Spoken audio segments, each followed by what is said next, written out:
Episode ke-26. Menyelamatkan Pak Andreas. Pergi kamu, usir Pak Andreas. Matanya nyalang menatap tak suka pada Adam. Tangannya hendak menjangkau telepon. Adam segera menahannya.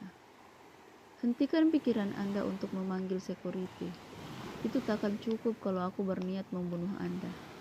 Adam berkata sombong. Pak Andreas mengurungkan niatnya. Dia duduk kembali di tempatnya dengan wajah kuyuh. Mau kamu apa sebenarnya? Tanya Pak Andreas. Aku sudah bilang dari awal. Anda saja tidak percaya. Sekarang kutanya sekali lagi. Maukah Anda menghancurkan lelaki di dalam foto? Maka aku akan melindungi Anda. Ucap Adam. Baiklah, aku akan membantumu. Ucap Pak Andreas. Dia tak bisa berbuat apa-apa. Dia baru tahu kalau di depannya adalah si penyair perang, pembunuh bayaran yang terkenal di kalangan mafia. Asal Anda tahu, awalnya saya yang diminta untuk membunuh Anda. Hari ini adalah jadwal kematian Anda, tapi saya menolak. Setelah saya mundur, Anda bisa lihat keadaan saya sekarang. Ada memperlihatkan luka-lukanya. Setelah saya mengundurkan diri, tentu mereka mencari pembunuh lain. Jadi saya pastikan Anda tidak akan menyesal menuruti kemauan saya. Baiklah, sekarang apa yang harus aku lakukan?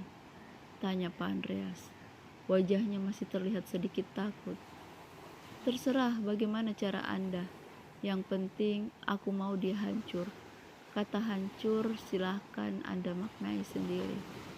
Oke, aku sudah mengerti. Kalau begitu telepon anak dan istri Anda. Suruh mereka keluar negeri. Anda tidak mau mereka juga menjadi korban, kan? Mendengar kata-kata Adam, Pak Andreas segera menghubungi istrinya, meminta mereka berkemas dan langsung ke bandara.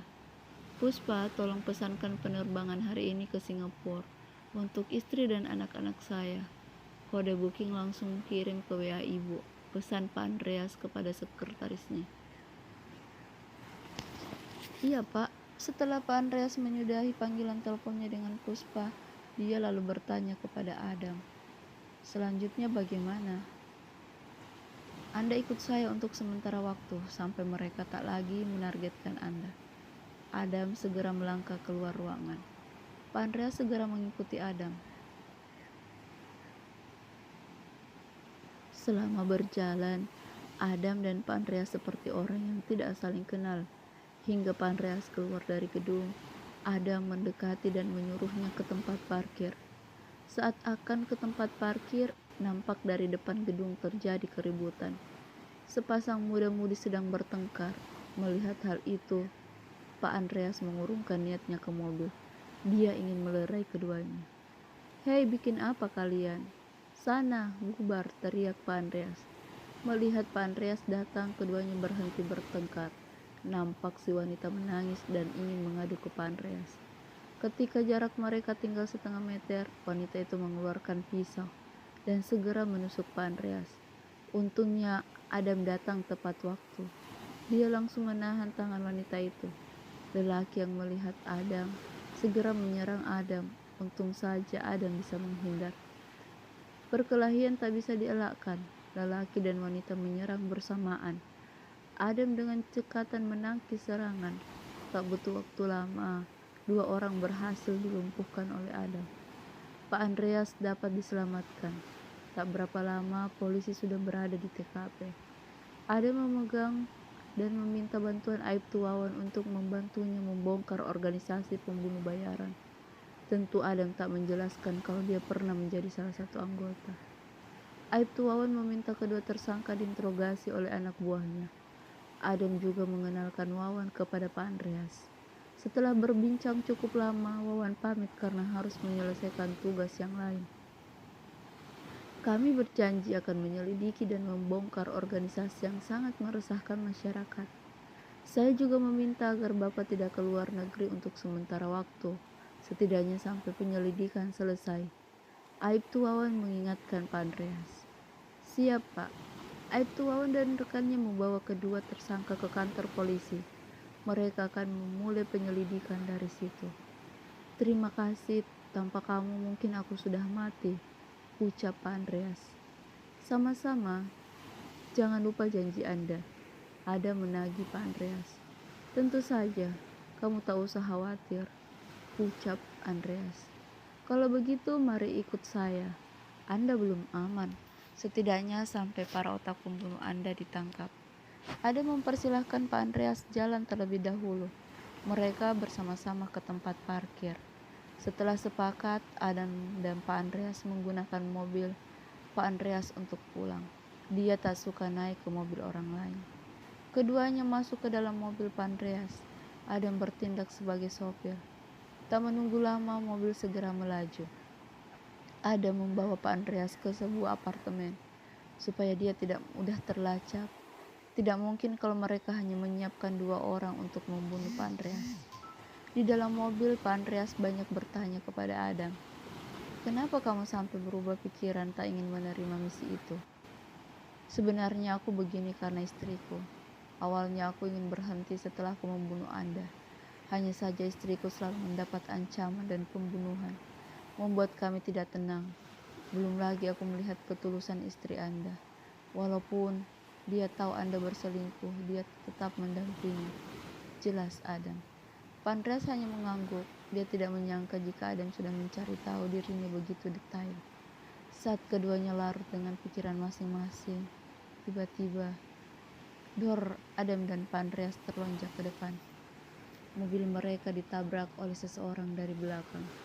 Saat melihat dari kaca spion, ternyata sebuah mobil jeep berada di belakang mereka. Seseorang di dalam mobil tersebut terlihat mengacukan pistol. Secepat kilat, Adam memasukkan personel dan menginjak gas hingga mobil melaju lebih kencang. Pak Andreas memasang seatbelt. Setelahnya dia berpegang kuat. Dugaanku benar. Sepertinya mereka bukan hanya menyewa satu pembunuh bayaran, melainkan ada beberapa, ucap Adam di tengah konsentrasinya mengendarai mobil. Wajah Pak Andreas pucat. Dalam hati dia berjanji untuk berubah, tak akan melakukan hal yang tak baik. Dor, sebuah tembakan dilepaskan ke arah mereka. Refleks keduanya menunduk. Adam semakin ngebut. Kita harus melakukan sesuatu. Kalau tidak, kita bisa mati, teriak Pak Andreas panik. Adam memutar otak bagaimana supaya melumpuhkan keduanya. Dia melihat di depan ada tikungan. Adam akan mencoba mengecoh mereka. Adam menurunkan gas, berusaha agar sejajar. Tak butuh waktu lama, mobil jeep sudah berada di samping mereka. Adam mulai ditekan agar mobilnya berhenti, tapi Adam masih tetap melajukannya. Saat di pembelokan Adam menyenggol mobil jeep tersebut, mereka kehilangan keseimbangan dan mobil jeep menabrak. Yes, Adam berteriak senang. Hanya saja saat akan melambatkan mobil, ternyata rem mobil Pak Andreas belum, membuat mobil tak bisa berhenti. Mereka tidak main-main untuk membunuh Anda. Bahkan mereka sudah menyabotase mobil Anda.